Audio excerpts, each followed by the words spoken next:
Bakit daw po ngayon lang kami lumabas kung kailan marami na daw pong napahamak sa vaccines o sa bakulam? Pati daw po sila nakakaranas na o nakakaramdam na after na mabakulam sila ng mga sakit. Paulit-ulit daw po, etc. Doon po sa video natin ng Sorry DOH. Hindi po totoo yan. Lalagay ko po sa comment section mga kapatid. Sobrang dami ko na pong video testimonials.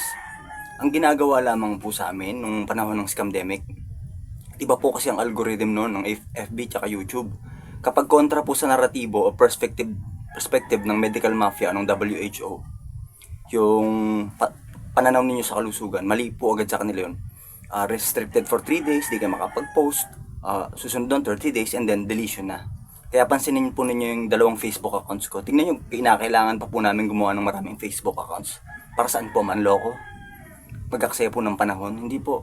18th, tignan nyo po yung description, di po ba yung picture sa Facebook ko? Nakalagay po 18th, yung isa po 16th. Kasi po, deleted na po lahat. Kapag na-detect po dati ng algorithm ng Facebook, yung salitang vaccines or yung na-detect ng AI na kontra ka sa vaccinations, dahil alam mo nga yung katotohanan, daan taon na na medical fraud yan delete po agad yung account ninyo or restricted, etc. etc. Mahabang usapan lang po. Dami ko pong damit, pansinin nyo po. Scamdemic survivor, scamdemic, bakit hindi totoo na may pandemic, truth about viruses. Sobrang, ano na po yan empirical observable evidences, hindi na po mabilang. Pag nadaya pa rin po ko dyan, ewan ko na lang. Lagay ko po sa comment section, lahat ng ko, pupunta po ako sa mga ospital o ng face mask. Sa COVID ward po mismo, ang dami na po, na-delete ko na nga po yung iba ano pa po ba? Search pa po na search ko nung new variants ng imaginary virus nila from germ theory. Ano pa po ba?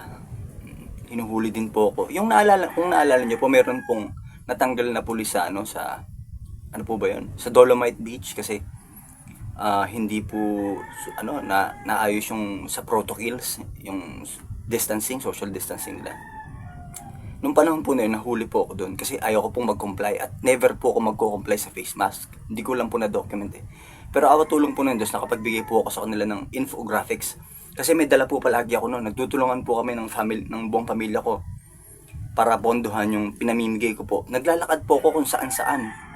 Hindi po ako maaaring sumakay dahil hindi po ako magko-comply sa face mask. Mula dito hanggang MOA, mula dito hanggang Senate, mula dito hanggang City Hall, paikot-ikot po ako sa buong tondo kahit itanong nyo po sa lahat ng mga nakakakilala sa akin. Kahit hindi po nakakakilala. Basta ilalagay ko po sa comment section yung mga evidences. Mula dito hanggang Malacanang, walang face mask. Nakalagay po sa, ganyan po yung mga damit ko, COVID scam, etc. etc. Pudpud na po pa ako kalalakad. Sipin nyo mula tondo hanggang MOA, ilang kilometers po yun. Inuubos ko po yung 500 pages na infographics.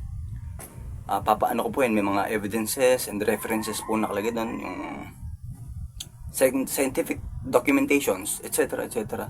Mga ebidensya po, kumbaga, na magpapatunay na yun nga po, walang nangyayaring pandemic kundi scamdemic, daan taon na yung maling turo o doktrina nila, aral nila sa kalusugan ng Western mainstream conventional modern medicine or yung virology po.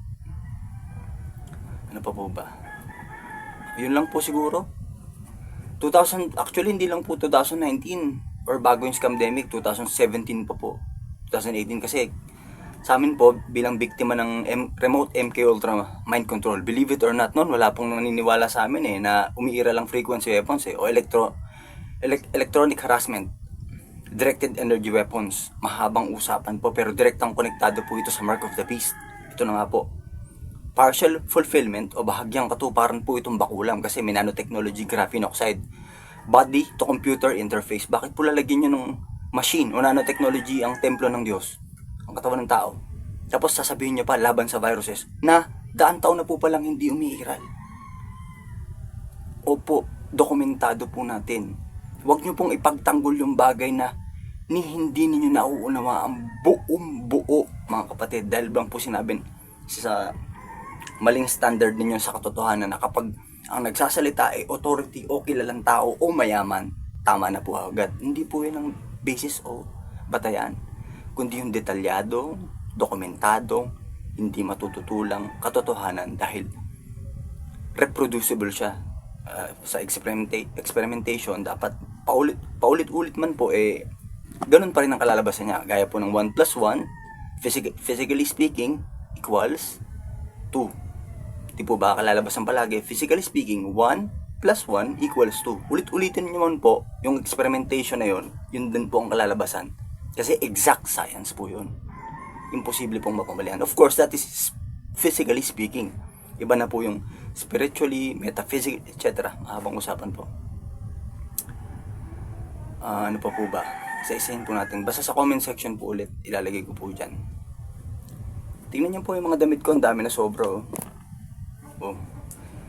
Pag sinabi naman po nila, kasi ipapauso naman po nila dyan yung, di po ba ngayon, pinapauso ng ng mainstream media, or sa mainstream, yung pro-vaxxer versus anti-vaxxer. Lahat po yan, Hegelian dialectic o divide and conquer. Hindi po yan ang issue, anti-vaxxer o pro-vaxxer. Susunod po niyan, conspiracy theorist naman po. Yung itatag nila sa mga tumatanggi sa lason o sa depopulation. Hindi po conspiracy theory. Gaya po ng tatak ng mga damit ko nito, truspiracy na po yan. True.spiracy. Conspiracy facts na po yan. Napatunayan na po. Ay na po. At hindi lang po yan. Hindi na pong mabilang observable evidences magbabasura. Nagsilakihan na walang nagbabagsakang patay dito. Gaya sa Wuhan, China. Pamilya ko, 24 family members ko. Ano po yun? Pare-pareho kami ng immune system o ng lakas ng... May mga bata po dyan. O paano nyo po ipapaliwanag yun? Using the viral theory or the germ theory. Ano pa po ba? Ang dami ko po kasing gustong sabihin Pero yung direct connection po niyang targeting ng frequency weapons, yung mind control, tsaka yung mark of the beast. Revelation 17, ang mga ito ay may isang kaisipan. At kanilang binibigay ang kanilang kapangyarihan sa hayop. These have one mind. Sounds familiar, di po ba? CIA, cybernetic, hive mind. Beast system. Hive, bee. Alam niyo po yung bee, di po ba? Isang kumpol na ganun. Ganun po yung karakter ng mind control. Tignan nyo, pag sinabi nung isa na pinapauso nila ng society ngayon na anti-vaxxer yan. Pero yung mismong pinaninindiganan po nila, hindi nila kayang ipaliwanag. Pinagtatanggol po ninyo yung bagay na imposible ninyong... Ay, naku po. Yun lang po siguro. Lagay ko po ulit sa comment section lahat ng mga video testimonies ko. Paglalakad ko kung saan-saan na walang face mask, walang vaccine, sa COVID wards, bakit di po ako bumabagsak na patay? Kasi nga po, daan taon nang hindi umuiral ang viruses. Exosomes po yun or cellular debris. Salamat po sa Diyos Ama at sa Panginoong Jesucristo sa lahat po ng bagay. Yun lang po. Bye for now!